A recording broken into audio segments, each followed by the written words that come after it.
Hey family, welcome back to Transcend with Ebony. It's Ebony here dropping by with another quick message. Welcome back, everyone. If this happens to be your first time here, welcome to the family.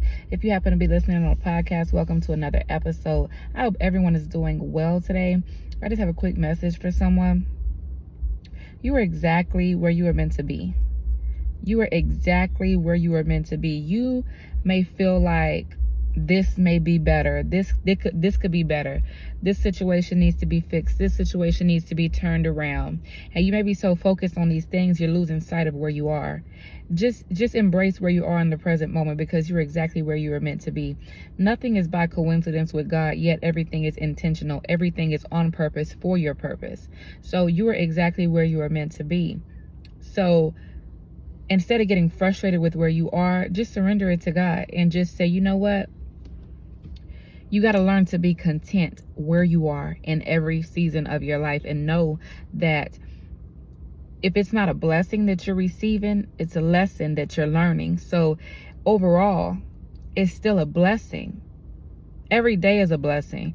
We must learn to appreciate and embrace the present moment. There's nothing like the present time. The present moment is a gift because somebody didn't wake up this morning. You see what I'm saying? So by the fact that you're able to see me right now on your screen, you have your eyesight, you have your mind, your sanity, you have the full function of all of your limbs, all of your senses. That is a blessing. So we must learn to see it as that and give gratitude, express gratitude to God every day for that which He has already given us, instead of looking to Him for more. Because many times we can be very selfish and not realize it. And you may sit back right now and say, selfish? I'm not selfish. I would give the shirt off my back to help someone else, yes. But at the same time, many of you sit and you always look to God for more and more and more and more each and every day. And then when He gives you that more, instead of even thanking Him for it and embracing the fact that He just blessed you with that, and this doesn't have to be a tangible item. This could be a situation, a relationship, maybe a place to stay, maybe a job, whatever it may be that you were praying and asking God for. Once you get it, many times we have, the tendency to take that thing and we're happy that we got it. But how many times do you sit back and really give thanks to God and express gratitude to God for those things? How many times do you remember to thank God for waking you up every day?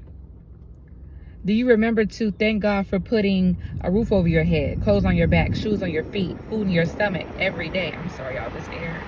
Let me turn that down. I was trying to sit in this car with the air off, but as you know, I'm in Texas and it get hot real quick.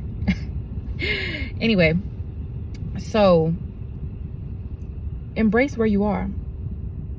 It's not by coincidence that you woke up where you woke up this morning. It's not by coincidence that things are going the way that they're going. It wasn't the coincidence that that thing failed, that relationship failed, that job didn't go through. It was no coincidence that, you know what, something happened to keep you from going to a certain place that you plan to go to, whether it be today, yesterday, last week, a month ago, tomorrow, whatever. Everything is intentional with God. So we just need to learn to submit to Him and really trust Him. Because it's easy to say, oh, I trust God. I know God gonna do it.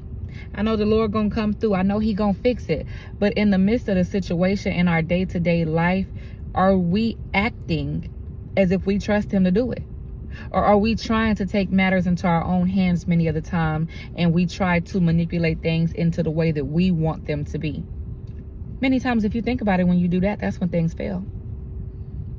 Because God is reminding you and letting you know, hey, He's in charge. Hey, I'm in charge here, not you.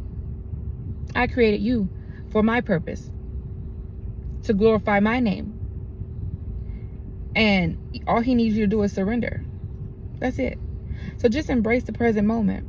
That thing that, that failure that you saw was a failure, that was for your own protection. That was for your own good.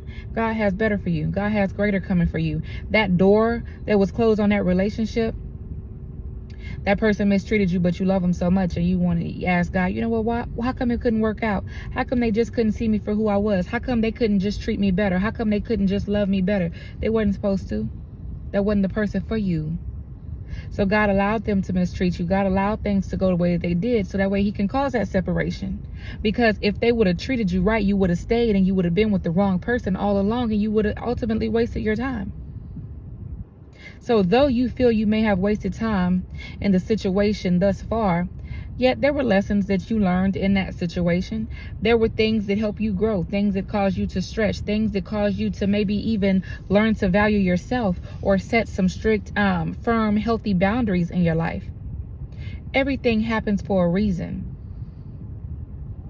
And people are put into our lives for either a reason, a season, or a lifetime. And many times we put lifetime expectations on those people that are only put in our lives for a season. Continue to seek God first. Continue to seek ye first the kingdom of God and his righteousness, and allow all these things to be added unto you. Stop trying to manipulate things to go according to your will, your way, your purpose, and your timeline. Because the moment that you do that, you put restrictions and limitations on God. Because you're trying to create things the way you want them to go. You're trying to make everything go according to your will and your purpose, instead of saying, you know what, God, I surrender to you, and I'm open to receive whatever you have for me. Whatever you have, I know you know what's best for me, Lord. So you know what, if it's something that I ask you for that you know is not good for me, take it away. Don't give it, take it away. If there's anyone or anything, any situation or circumstance in my life that is not from you, that is not of you, please remove it. See, once you start having that mindset and you really, truly pursue the Lord and you pursue holiness and righteousness, it is at that very moment that you will start to notice the things, people, places, and things are going to start to fall off of your life. When I tell you, friends may just disappear out of nowhere. People that you thought were your bestie for even maybe a decade or so. This happened to me. You know, just all of a sudden just disappear, just ghost you, and you like, we was just hanging out chilling, and all of a sudden dead silence, no communication, no nothing. And see, sometimes we take a look at certain situations and circumstances like that, and we like, okay, God, what happened? Did I do something? Did they do something? Like, what did I miss here? But then if you sit back and you realize, you know what? You sure right, Lord.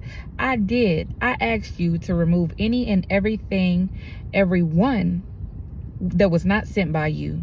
And look what just happened. This person gone. Then all of a sudden you get that revelation and you start to see who's truly for you and who's not.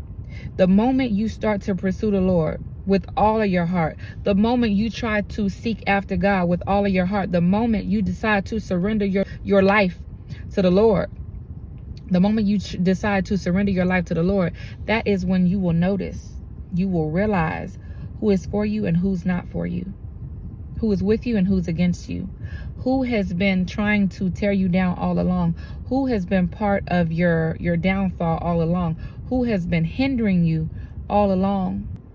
Those people that you tried to hold on to, that person that you thought was your person, if only they would change this or that. They didn't change this or that because they wasn't supposed to. It wasn't your person. If they'd have changed all that, you'd have held on to them and felt like, oh, this person is for me. And then it would have been a matter of time before it was something else, because that person was never for you. That job you lost, you may have got fired from, or you may have got laid off, and you may be so torn up about it thinking, you know what? Look how this happened. Look how these details unfolded. Look how this panned out. It was so wrong how that old boss did me. It was so wrong how, they overlooked me for raises and promotions, and they gave they promoted individuals that had a quarter of the work ethic that I had. That job wasn't for you. God has bigger and better for you. Whenever God closes one door, you better believe there's another one opening. God is not going to close one door and not have another one opening before you. But it's up to you whether you're going to see it, and acknowledge it and actually walk through it or not. So you're exactly where you're supposed to be right now. And just embrace it. Just embrace it, because it is on purpose for your purpose. You're exactly where you're supposed to be, and you're going exactly where you're supposed to be going at the exact right time that you were supposed to be. There is when you're going to arrive. So I pray this quick message blesses someone and encourages someone. Just be encouraged. And just know that God knows what's best for his children. He knows what's best for each and every one of us. He knows what each and every one of us need before we even think that we need it. Before we can even think to ask for it, he already knows, and he's already made a way. Even when you see no way, all you're doing is waiting to actually see the physical, tangible manifestation of those things and circumstances. So I pray this quick message blesses someone and encourages someone. I love you all. God loves you all. God bless you all. Don't forget to hit that like, share, and subscribe button. Love you. Talk to you soon. Till next time.